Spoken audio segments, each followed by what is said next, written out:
Әрқандай мемлекеттің, миллеттің, әр таманлама өсіп рауажлануы, оның келешегі сол елдің жастарына тікелей байланысты. Соның үшінде мемлекеттің өсіп жатырған жас әулетқа айрықша қамқорлықтар көрсетуі табиғи жағдай. 2010 жылдың 27 январында қабыл етілген Өзбекстан Республикасы президентінің Бәркамал әулет жылы мемлекеттік бағдарламасы hakkında қарарында елімізде саламат һәм бәркәмәл әулетті тәрбиелау, жастардың дөретушілік һәм интеллектуал имканиятларын жүзеге шығару бойынша кең көлемлі іләжілерді әмелге асыру жолдары айқын көрсетілген. Президентіміздің бұл қарары бойынша Өзбекстан үкіметінің істеп шыққан бағдарламасы текарында Қарақалпақстан Республикасы Министрлер Кеңесінің, сондай-ақ министрліктері, мекемелері, қожалық бірлеспелерінің конкрет іләжілері істеп шығылып, оны тұрмысқа асыру бойынша кең көлемлі жұмыстар іске асырылмақта.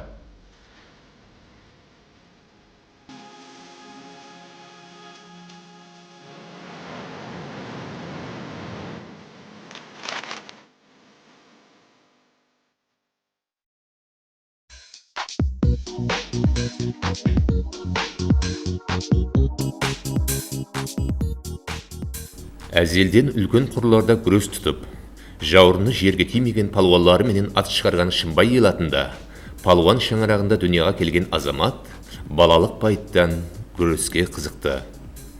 Палуанлардың тойларда күрескенін көрген жас азамат елі мектепте оқып жүрген пайтларында атақлы дошым палуанның ақлығы Полатты өзіне ұстаз тұтты. Оннан күрес әмелдерін үйренді.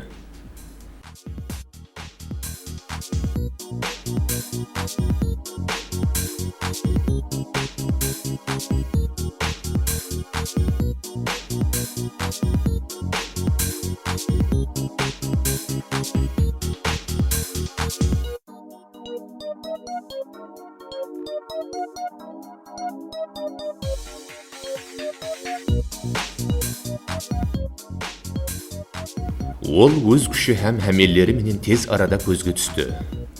Баланың келешегін аңлаған тәжірибелі палуанлар енді оны өз қамқорлығына алып, ұстаздық ете бастады.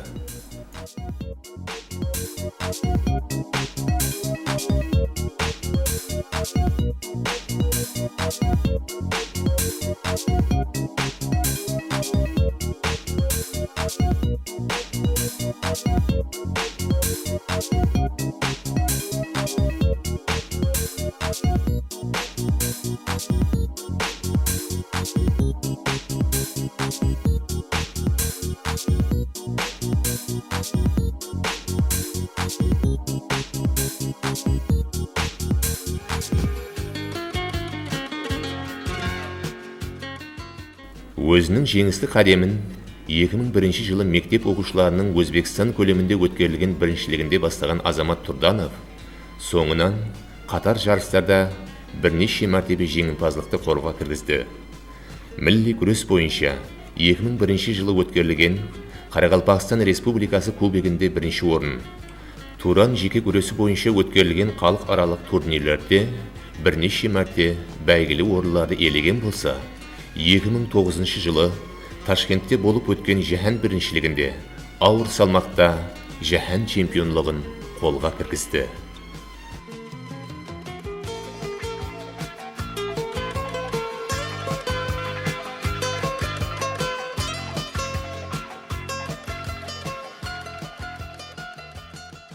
Бүгінгі күні тек қана Қарақалпақстанда емес, ал Өзбекстан Республикасы атынан жер жүзілік ареналарда дүнияның міне деген палуанлары менен милли күрес, самбо, дзюдо, туран жеке күресі бойынша күш сынасып, ареналарда еліміз байрағын желбіретіп жүрген Азамат Тұрданов қазір өзі туылып өскен Шымбайда балалар спорт мектебінде директор болып істеп атыр. Районлық кеңестің депутаты, бір пайтылары атақлы палуанларға шәкірт түскен Азамат енді өзі де бірнеше онлаған жас спортшылардың ұстазы дәрежесіне жетісті. Қазір ол республикамыздағы ең жас жаһан чемпионларының бірінен есептелінеді.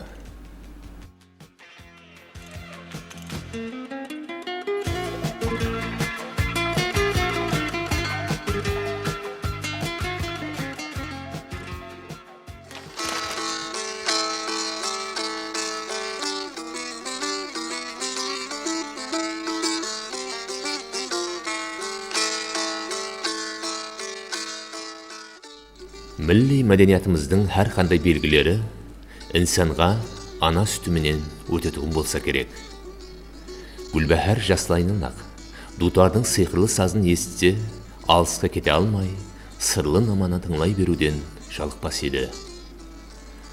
Milli саз һәм қосық өнеріне болған қызығушылығы оны дәслеп музыка мектебіне, соңынан телевидениеге баслап барды.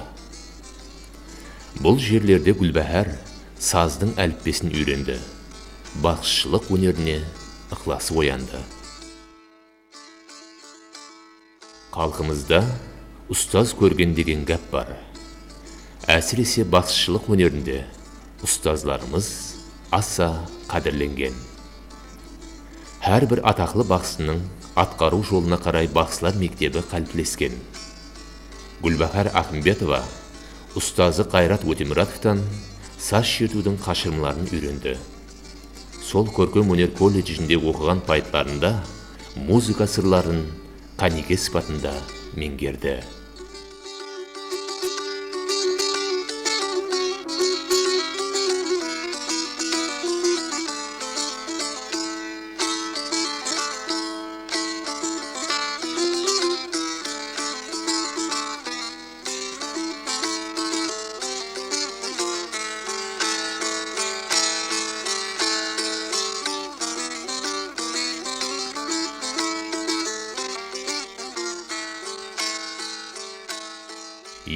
Жылы Зүлфия атындағы мемлекеттік сыйлықты алуы оны тағы да жігерлендіріп, мәдениет һәм әдебиет тарауын жетігірек білуге итермеледі. Qoraqalpog'iston Respublikasidan Zulfiya nomidagi davlat mukofoti sovrindori Gulbahor Ahimbetova ijro etgan Baxshiyoniga quloq tuting va tuyg'ular tiniqligiga tan bering.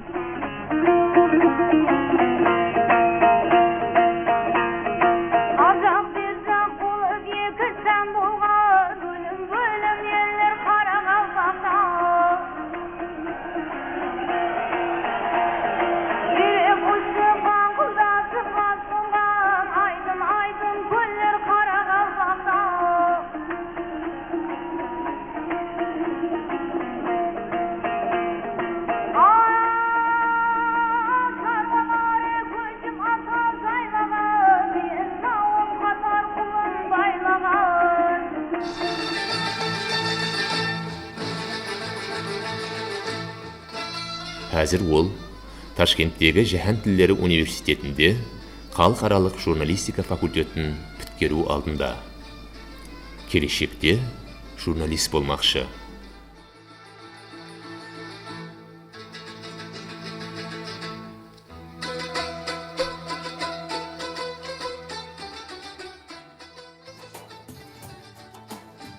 Гүлбәһәр өз өнері менен Өзбегім яшьлары ансамблі құрамында болып, бір қатар Европа елдерінде өткен халықаралық фестивалларда қарақалпақ қосықларын дүниеге таныстырды. Һәм ол фестивалларда жеңіслі орынларды иеледі. Гүлбәһәр көркем өнер тарауындағы жас қарлығаш. Оның пәруазы елі алдында.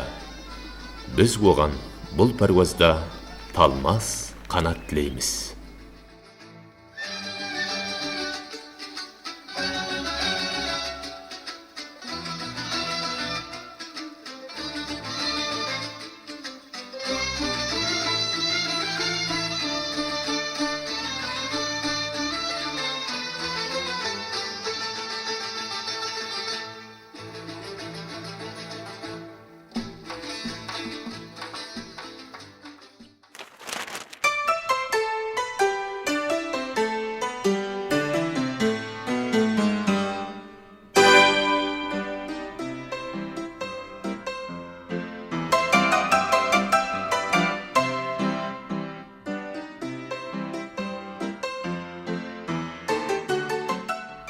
Ауылларымыз бенен қалаларымыз жыл сайын абаданласып, көркемленбекте.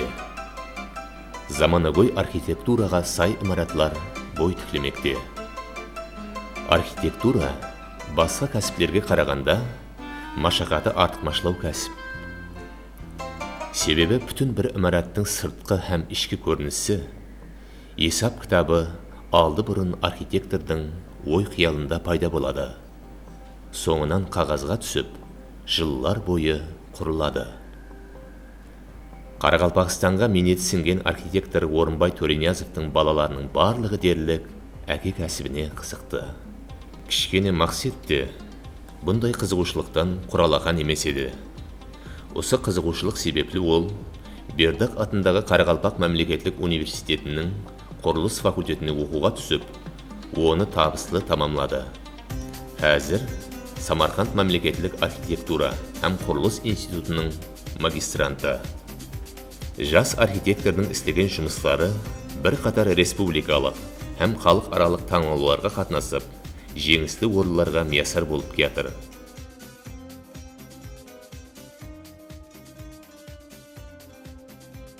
2009 жылғы ауылды рауажландыру һәм абаданластыру жылы мемлекеттік бағдарламасына муафық, ауыллық орынларда салынып атырған тұрақжай құрылыстарында Мақсет һәм оның әкесі Орынбай Төрениязовтың сызған жойбарлары бар.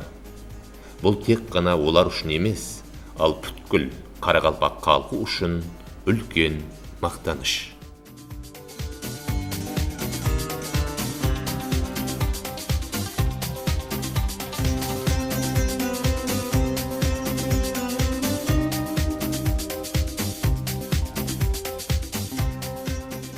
Ұстаз, бәрқұлла ұстаз. Әсіресе бұныңдай қиын һәм жауапкерлік кәсіпте жасы үлкен, тәжірибелі, мехрибан ұстаздың мәслихатлерін алу, оны әмелде пайдалану, іс үйрену жұмыста табыс әкеледі. Ұстаз мәслихатлерін тыңлап, оған әмел қылған Мақсет, имаратлардың келбетін сызуда, оларды құруға, басқас болуда табыстарға еріспекте.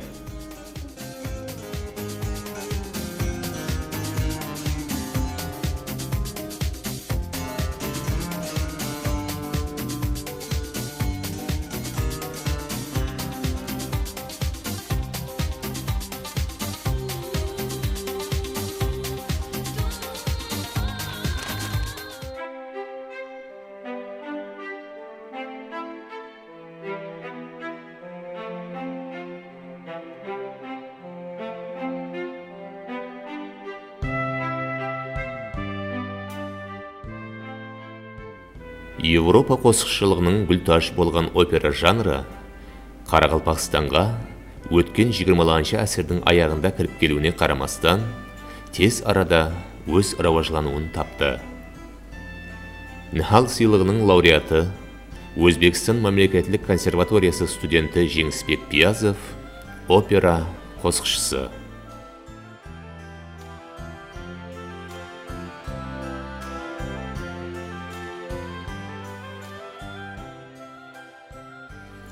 Өзінің анасы Інжігүлден гіржекте шерткен халық намаларын тыңлап өскен Жеңісбек қосықшылық өнерін таңлады. Ещен Қосболатов атындағы балалар музыка мектебін тамамлаған ол, Көркемөнер колледжінің академиялық қосық жөнелісіне оқуға түсті.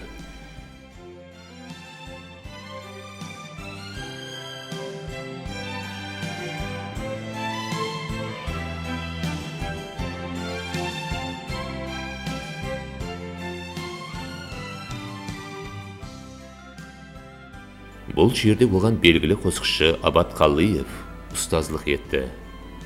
Нәтиже көп күттірмеді.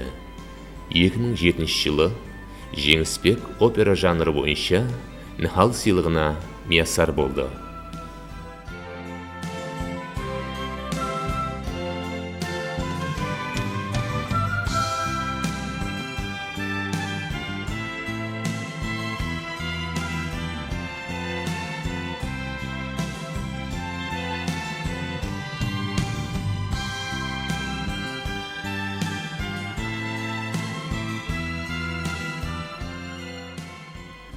Жеңісбектің әжайып, бәлент лапызы тек қана Өзбекстан һәм Қарақалпақстандағы опера ықыласпеттерін сүйсіндіріп қоймастан, қосыққа талғампаз москвалыларды да таң қалдырды. Атақлы рус баритонларының Жеңісбекпенен қосылып айтқан қосық айтулары, ұсындай олды тәрбиялаған Қарақалпақ халқы уәкілдерінде мақтаныш сезімлерін оятуы tabiiy.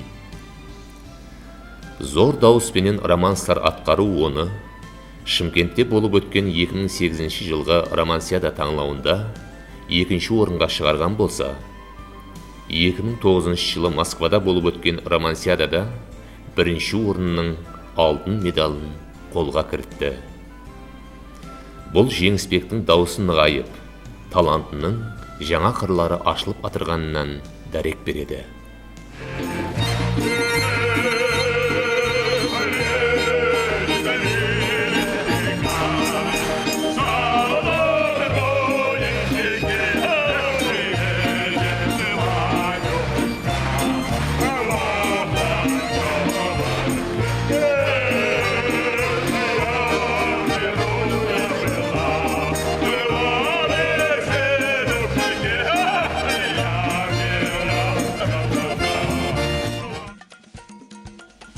Өз өнерімен Өзбегім яшылары ансамблі құрамында Жеңісбек Пиязов бір қатар Европа елдерінде болып, Қарақалпақ һәм дүния қосқыларының үлгілеріменен жаһанды таныстырып, халық аралық фестивальларға қатнасты.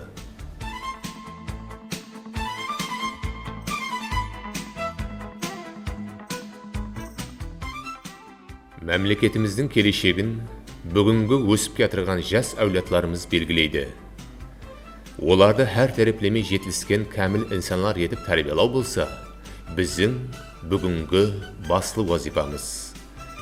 Сондай жағдайда біз ватанымыздың бүгінгі гүлленген тұрмысын жарату менен бірге, ертеңгі келешекке де бек кең тикар салған боламыз. Demak, kutib oling, sahnada Zulfiya nomidagi davlat mukofoti sovrindori Gulbahor Ahimbetova hamda Nihol mukofoti sovrindori Jengizbek Piyazov.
Kuşak aşıp kütüp alarım. Kelsin kuşak aşıp kütüp